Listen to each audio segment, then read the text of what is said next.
regarding the evolution of performance management, even since World War One, right? That was one of the earlier instances of where performance appraisal was introduced, where the U.S. Army actually used performance appraisal to sieve out the potential officers and who to recruit, who to retrench, basically in the U.S. Army.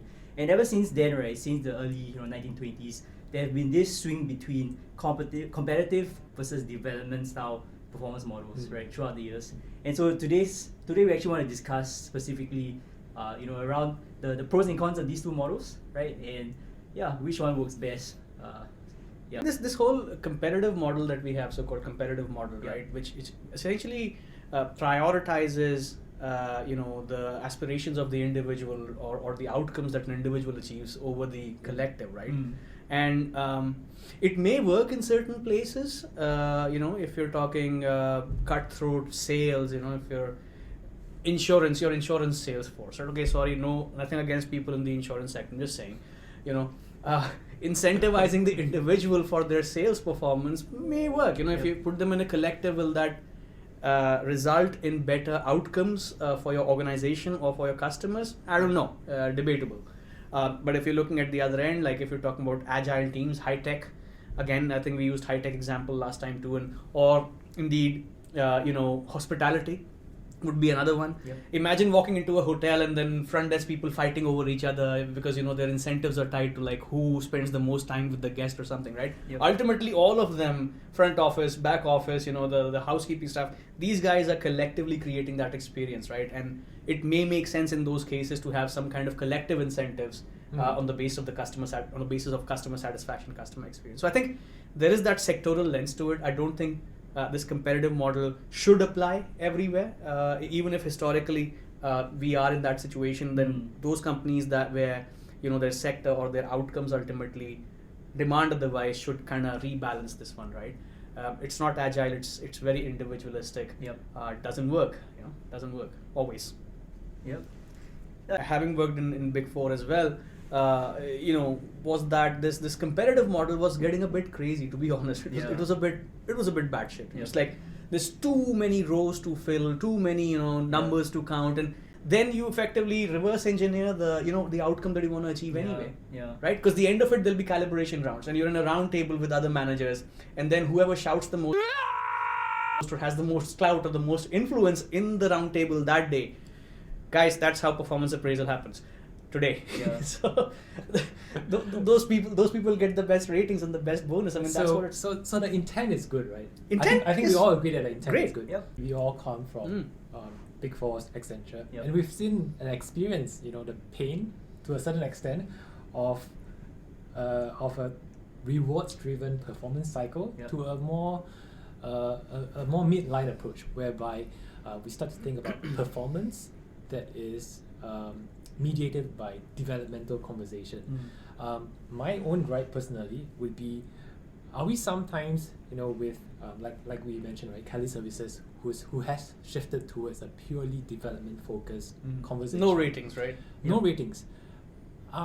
My sense, at least 3-4 years before in a Big Four, is this development focus just a mask that kind of pushes the reward conversation under the blanket?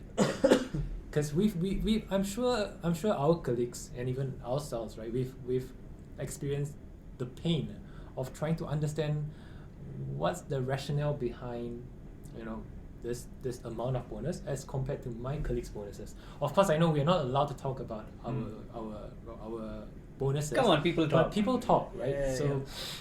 That's my sense. I think there is a front to it. Yeah. I feel like in many cases these hybrid models are a result of not being able to solve the rewards equation. Yeah. The Big Four example we took last time, these organizations, great organizations that I'm proud to be associated with in the past, tried to go full developmental. Yep. But the problem comes back to rewards, right? How do you really reward people? Because people want their rewards, they're biased towards their individual rewards, right? If you tell these people, hey, we're a collective, we're all one team, so let's share the bounty. Yeah, but I want more because I work more. I think I'm going to raise a pretty controversial view as well, like to our HR friends and colleagues. Is it truly the fact that a company or organization is responsible for developing their employees? Please don't shoot me, but I'm just putting it out there. What It's do you a think? fair question, right? Yeah. It's a fair question. Why do L&D departments exist? Oh wow. No, let's not go that far. But Right. but the question is, yeah. I mean, I suppose what you're trying to say is it the company's job Yep. to develop you, or is it your job to develop yourself? I think that's what we're going with this. Yeah, that's my point actually. Not everyone wants to be developed, but we kind of operate on this base assumption that every single employee wants to be grown into a better position or to Yep. have greater responsibilities, be it in management or in functional skills, right? What happens if we have a good performer who is happy to be, I wouldn't say stagnant, but who is happy to continue to contribute as they are in their Yeah. current role Yeah. and in their current scope of work? As long as that job's not going to get automated in a couple of years, and Yeah. then this person might just have been better off being developed. Or Right. But you're right. I mean, if someone's found their perfect place Yeah. and they're very happy doing it, and it's one of those skill sets that will continue to be important for at least this person's productive lifespan. Yeah. I don't think there's anything wrong with it. Then bombarding this person with training programs is not going to make him happy. Yeah. So does it make sense?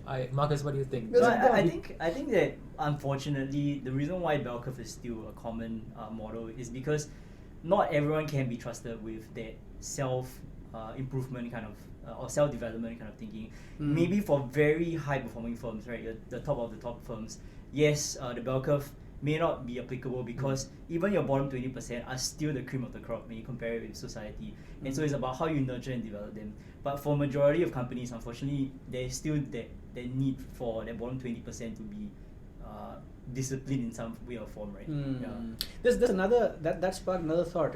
What if a person wants to be developed, is self-motivated to be developed, Yeah. to develop himself herself, but wants to develop in areas that have nothing to do with the company's business operations, right? So Maybe it may not be the best use of money. yeah, that's what I'm saying. So I mean, if we let everybody, okay, if we take the other extreme, right? So one extreme is like the company's kind of almost like babysitting everybody, saying, "Here's the 5 lessons you need to do next quarter." Yeah, that's how you will develop. Yep. And the other extreme could be that, hey, we just let everybody go and we say, listen, you got $5,000. Go train yourself on whatever you fancy. I'll just do the lesson and then ask Marcus give Marcus the Yeah. answer to all of my questions so everyone else can complete And then we have a bunch of insurance agents who have learned how to scuba dive. Yeah. But that's no use. This is a 2-part series of podcasts around performance management. In the next podcast, we'll be covering more around rewards versus the development focus, right? Very excited about part 2. See you. Indeed. Thank you. See ya.